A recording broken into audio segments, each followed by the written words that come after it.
This segment of Coast Life is sponsored by the Spice and Tea Exchange of Rehoboth. Well, CoastLife, don't pretend you don't love a little drama. We all do, especially when it's not ours. But we are here to kind of walk through it together, dissect it together, and see if we can kind of come to a solution together. And maybe, just maybe, have an opinion or two. That's right, but it's all thanks to our friends at the Spice and Tea Exchange on Rehoboth Avenue in Rehoboth Beach. So Charlie, what are we drinking today? I like the name here, Sinfully Cherry Green Tea. Like a stroll through cherry orchards, this tea is brimming with blissful cherry aromas and ripe fruity flavor. You can smell the aroma, I'll tell you that right now. With a brisk and refreshing finish, the cherry essence of this tea is sinfully delicious. And, you know, I wasn't always as into the plain green tea, but when you throw a flavor in there, it really bumps it up a little bit. Yes, it does. So what do we have today? What is our topic of conversation? What can we weigh in on? All right, and you and I are not the only ones that have opinions on this one. A woman temporarily borrowed $700 from a joint savings account to help her son with medical bills, planning to reimburse it in 2 days. Her husband is upset that she didn't ask him first, even though it was supposed to come from her personal savings. So she pulled from the joint account. It was always supposed to come to her from her personal savings. She intends to pay it back. She argues that she should have the freedom to help her children with her own money. What are you thinking? Should she have asked first? Is her husband overreacting? Let's see what you think, Charlie, and then we will jump into what the people think. Like almost everything that we ever talk about here, it comes down to communication to me. I think it's not a problem that she's taking money out of the joint account for something for their kid, but $700 is a lot of money. It is a lot of money. Maybe you should make that other person in your life aware that, hey, I've got to take this money out. I am planning on putting it back in 2 days. Yep. But you got to have that conversation. Like, I think that it's important to communicate that this is a thing we need to do. I'm going to do it. Just FYI. I think I'm with you that they definitely should have communicated first. I do think that the husband could be overreacting, and I'm not sure, and I'm also not sure that it matters, but I would be curious if this kid is theirs together or hers from a previous marriage and now they're together.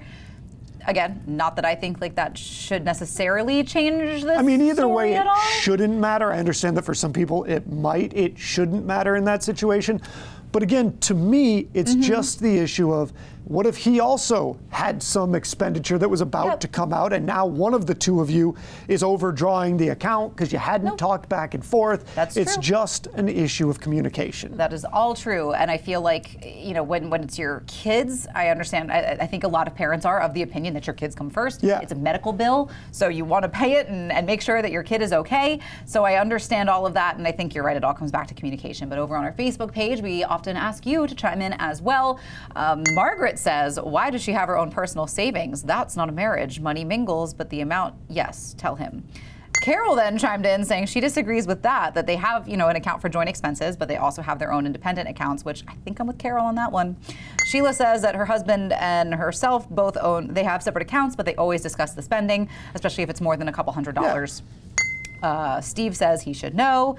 Colleen says she should have discussed it with the husband first. So I think everybody is kind of on team communication skills. Yeah, you just don't want anybody to be caught off guard, and you don't want it to have some further financial implication because you failed to communicate. Yep, no, that is all true. I think we will, once again, communication skills strikes. Talk to your other person.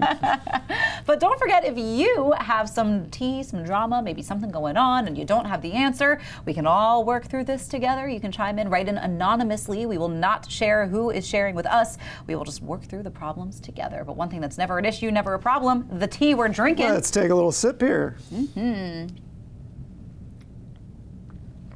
Oh, there we go. Ooh, that cherry just like... You can taste the cherry in there just a little bit. Sinfully cherry I thought it was a good pick green because tea. usually sometime in March the cherry blossoms start blooming in D.C. You know, I'm on a theme. Well, and honestly, until it actually legitimately warms up, all tea drinking, hot tea drinking is just a win. Like you're a little cold, warms you up on the inside. That's right, and you can get yourself some at the Spice and Tea Exchange, along with so many other things, including the tea set that you see before us, gifts, tricks, all that stuff. They will outfit you with the right tea at the Spice and Tea Exchange on Rehoboth Avenue in Rehoboth Beach. But when we get back on Coast Life, we are taking a trip to Mid-South Audio.